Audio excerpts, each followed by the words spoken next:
Dear students, I would like to discuss with you the concept of residuals. Residuals is a very important concept in simple linear regression. अब इसको understand करने की कोशिश करते हैं थोड़ी सी. आप वो जो स्कैटर प्लॉट है उसको जहन में लाएं और ये जहन में लाएं कि वो लीनियर है, उसका जो पैटर्न है it's not like a parabola और any other curve, it's a straight line pattern.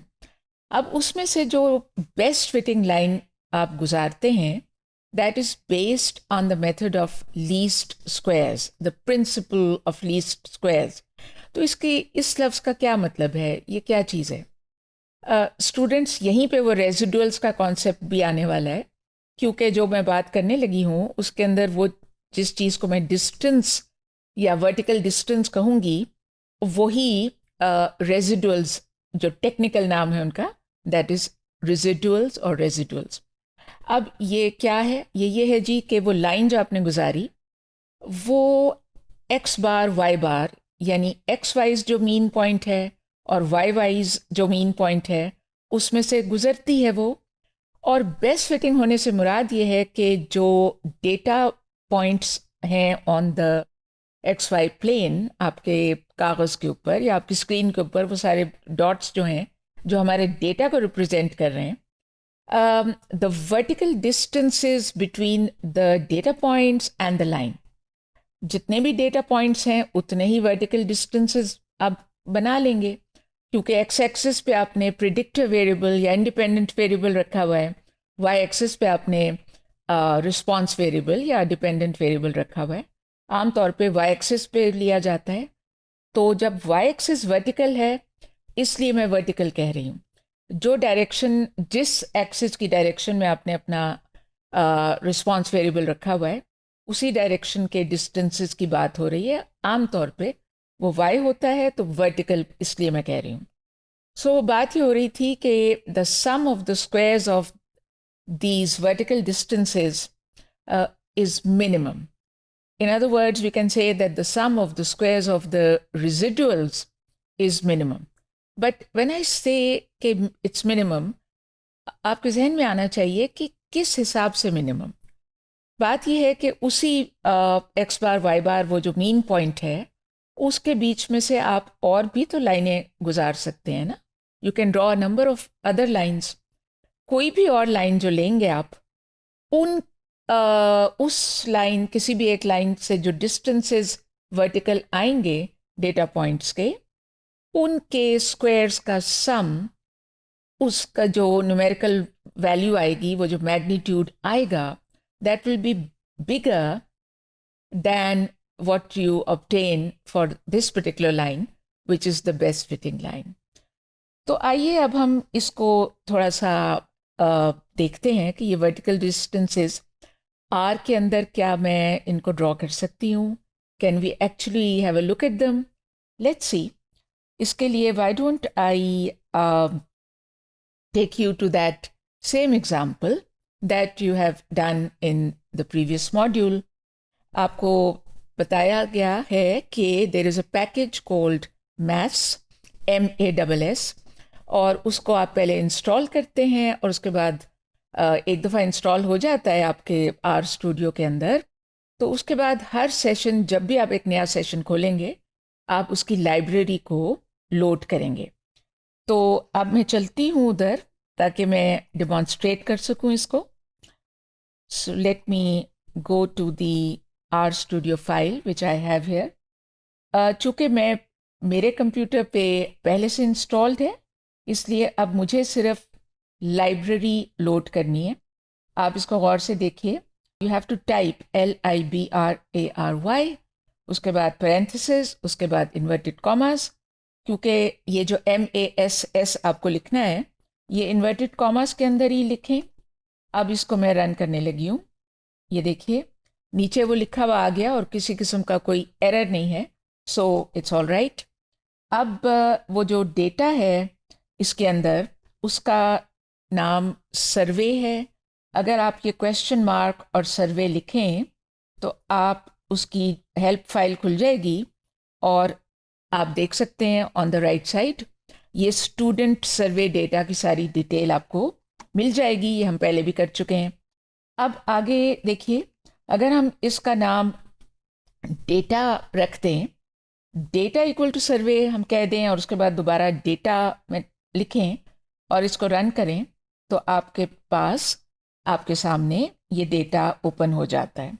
हमने पिछले मॉड्यूल में जो 2 वेरिएबल्स लिए थे, एक था स्टूडेंट की हाइट और दूसरा था स्टूडेंट का हैंड स्पैन, जिस हाथ से वो लिखता है बच्चा या बच्ची। राइट हैंडेड है तो फिर राइट हैंड का हैंड स्पैन, और अगर लेफ्ट हैंडेड है तो उसका।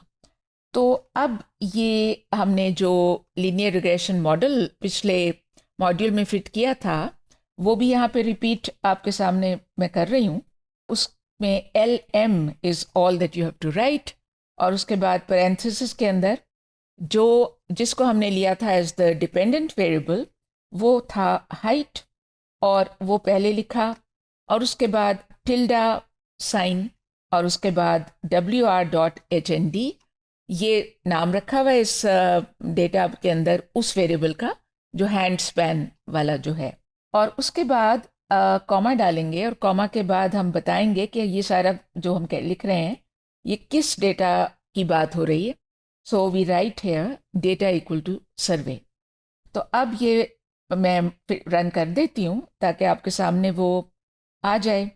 ये रन किया, और वो जो straight line, best fitting line जो हम फिट कर रहे हैं, that is the one which has intercept 113.954 and the slope of the line or the regression coefficient that is 3.117. बात हो रही थी रेजिडुअल्स की, तो अभी हम आगे चलते हैं।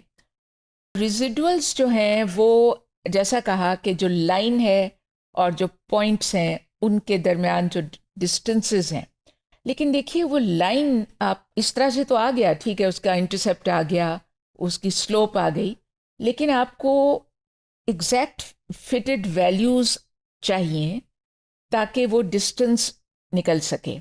नीचे x की किसी भी वैल्यू के अगेंस्ट उसी के ऊपर आपने देखना है कि लाइन का जो पॉइंट है, लाइन का अपना जो पॉइंट है वो क्या है, उसी को फिटेड वैल्यूज़ उनको हम कहते हैं, और वो जो डेटा वाला है वो क्या है। तो फिटेड वैल्यूज़ अगर हमें चाहिए तो ये देखिए, हम अगर सर्व फिट $, फिटेड डॉट वैल्यूज़ लिखें तो आप देखें कि आपको क्या मिलता है। मैं रन दबा रही हूँ, and there you are, you get all those fitted values which you could have got for this particular data. इसके बाद इसका एक ऑल्टरनेटिव वे भी है कि $, की बजाय आप लिखें fitted FITTED, that's your function, और उसके बाद पैरेंथेसिस के अंदर ये जो अभी ऊपर नाम रखा था अपने उस रिग्रेशन मॉडल का, सर्व फिट, वो उसके अंदर लिख दें। तो फिर दोबारा से फिटेड डॉट वैल्यूज़ जो उसका नाम रखा हुआ है वो अगर लिखें, फिर इसको रन करें, तो देखिए वही दोबारा आया है। इट्स बीन रिपीटेड, क्योंकि उस तरह करें या इस तरह करें, इट्स द सेम थिंग। अब बिल आखिर बारी आ गई रेजिडुअल्स की, कि ये अब देखिए ना, दोनों चीज़ें हमारे पास आ गई। जो एक्चुअल डेटा पॉइंट्स हैं वो तो पहले से हैं, और जो फिटेड वैल्यूज़ हैं अब वो आ गई हैं। अब उनके दरमियान जो कॉरस्पॉन्डिंग हैं, जो भी उनके दरमियान जो डिस्टेंसेस हैं वो आप निकाल सकते हैं यूजिंग रेजिडुअल्स। तो यहाँ पे कैसे करेंगे, सर्व फिट $, एंड रेजिडुअल्स। तो अब मैं इसको रन करती हूँ, तो आप देखिए ये सब जो हैं, दीज आर द रेजिडुअल्स। आप इसमें देख सकते हैं कि कुछ नेगेटिव हैं और कुछ पॉजिटिव हैं। देखिए कुछ पॉइंट्स, डेटा पॉइंट्स लाइन के नीचे हैं, कुछ डेटा पॉइंट्स लाइन के ऊपर हैं। तो इसके अंदर चूँकि ये एब्सोल्यूट वैल्यू नहीं है, ये one thing minus the other है, तो फिर नेचुरली कुछ नेगेटिव होंगे और कुछ पॉजिटिव होंगे। इसके बाद हम देखते हैं कि अगर हम प्लॉट करना चाहें तो फिर हम किस तरह चलें। उसके लिए देखिए 2 पॉइंट्स का मैं आपको दिखाती हूँ। अगर हम पहली ऑब्जर्वेशन कोई भी एक उठाएं और उसका नाम ऑब्स ए रख दें, और वो कौन सी होगी? देखिए, एक हमने वेक्टर क्रिएट करना है, सी लिखते हैं वेक्टर के लिए, और उसके बाद उसके अंदर देखिए सर्वे $, WR.HND 197, यानी जो हमारा डेटा है उसमें जो 197th वैल्यू है वो हैंड स्पैन की, वो हमने उठाई, उसके बाद कॉमा डाला और उसके बाद सर्वे $ हाइट 197, यानी उसी स्टूडेंट का, जिसको आप 197th स्टूडेंट कह लें, उसी की हाइट भी तो चाहिए ना, क्योंकि हमें दोनों चाहिए, पेयर तो हमारा तभी बनेगा ना। तो ये हमने बना लिया और उसको दोबारा से ऑब्स ए लिखेंगे। तो फिर अब मैं इसको रन करती हूँ, तो ये देखें 197th स्टूडेंट जो है उसका जो हैंड स्पैन है that is 15 centimetres I believe, और उसकी जो हाइट है दैट इज़ 170.18। एक और कर लेते हैं, ऑब्स बी बिल्कुल इसी तरह करेंगे, 154th ले लिया, तो ये वाला भी रन कर देते हैं and you get it, 21.50 is the hand span and 172.72 is the height. अच्छा जी, ये दो हमने जो पॉइंट्स ले लिए, अब इसके बाद आपको दिखाना चाहती हूँ एक कोड है नेम्स, NAMES, और ये इस अंदर उसके हम अपना जो सर्व फिट अभी जो हमने पीछे काम किया है उसका जो नाम रखा हुआ है वही करेंगे। तो ये क्या है? ये एक लिस्ट ऑफ ऑब्जेक्ट्स है, और अगर हम नेम्स लिखते हैं तो वो हमारे सामने आ जाते हैं। सो let me do that for you. इसको मैं रन करती हूँ और आप देखिए कि आपको क्या मिलने वाला है। ये देखें, ये तमाम चीज़ें सर्व फिट के अंदर हैं, coefficients, residuals, effects, etcetera etcetera, बहुत कुछ है इसके अंदर। तो हमें तो इस वक्त इंटरेस्ट है रेजिडुअल्स में, तो अभी आगे देखते हैं जी कि उसके लिए हमें क्या करना चाहिए। हमें जो कोफिशिएंट्स है ना, जो पहले तो मैं निकाल ही चुकी हूँ आपके सामने, लेकिन इधर से भी अगर हम देखना चाहें तो हम ये इस तरह से कर सकते हैं, सर्व फिट $ कोफिशिएंट्स। ये नेम्स हमने इसलिए किया ताकि हमें पता लग जाए कि जो चीज़ हमें निकालनी है उसका नाम क्या है, मैं क्या लिखूंगी तो वो आएगा। तो अब मेरे सामने हैं ये सारी चीज़ें, इनमें से जो चीज़ मैं चाहूँ मैं वहाँ पे लिख के उसको अपने सामने ला सकती हूँ।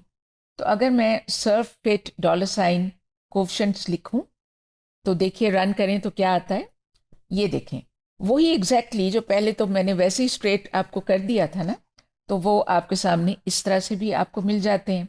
अब इसके बाद आगे चलें, अब हमें एक काम और करना है कि इन कोफिशिएंट्स को अलग अलग आइडेंटिफाई करना है।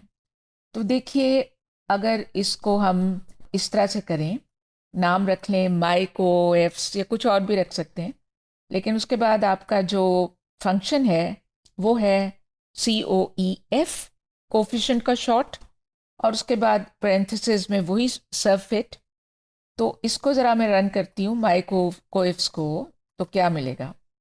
अगेन वही चीज़ है, मुख्तलिफ चीज़ें हैं, वही चीज़ आ रही है, लेकिन जो आइडेंटिफाई करना है कि बीटा नॉट हैट कौन सा है और बीटा 1 हैट कौन सा है, वो आप देखें कि कैसे होगा। ये जो अभी अभी हमने माइकोएफ्स ऑब्जेक्ट क्रिएट किया है, उसके बाद आप ये स्क्वायर ब्रैकेट डालें और 1 लिखें, तो आपको जो पहला है उसका एलिमेंट वही मिलेगा ना, और वो पहला एलिमेंट आप देख रहे हैं कि that is beta not hat 113.95 जो है that is beta not hat. तो अगर हमें इसको रिट्रीव करना है तो हम इस तरह करेंगे। मैं इसको रन करने लगी हूँ जी, आप इसको देखिए, इसको रन करने से आपको ये पहला वाला ही मिलता है। ये मैं क्यों कर रही हूँ ये भी थोड़ी देर के बाद आपको पता लगेगा। दूसरा वाला करना हो तो फिर उसी तरह माइकोएफ्स और उसके बाद स्क्वायर ब्रैकेट और उसके अंदर 2 लिखें, यानी अब जो सेकंड एलिमेंट है इसका माइकोएफ्स का वो आप निकाल लें, दैट इज़ बीटा 1 हैट। तो ये मैं अब रन कर रही हूँ and you get the other one. 3.1166। ये जो निकाल लिए हैं ना जी, ये क्यों निकाले मैंने, क्योंकि आगे अब जब मैं आपको वो जो प्लॉट बनाने लगी हूँ जिसके अंदर वो रेजिडुअल्स आपको दिखेंगे, वो उसके कोड के लिए मुझे ये चाहिए। आप ज़्यादा तफसील से तो प्लॉट्स जो अलग मॉड्यूल्स में सीख चुके हैं या सीखने वाले हैं वो तो आप वहाँ से पढ़ें।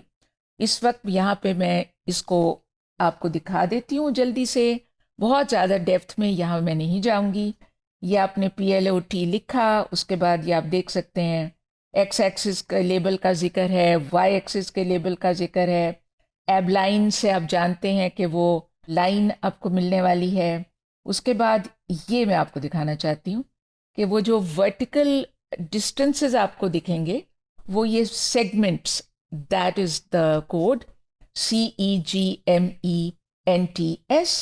और उसके अंदर ये X0 जो है उसमें आपको ऑब्स A1, ऑब्स B1 और फिर Y0 जो है उसमें वो बीटा नॉट हैट आ रहा है प्लस β1 हैट मल्टीप्लाइड बाय, अब फिर वो वेक्टर है जिसके अंदर ऑब्स A1 ऑब्स B1 है और दूसरा इसी तरह X1 और Y1।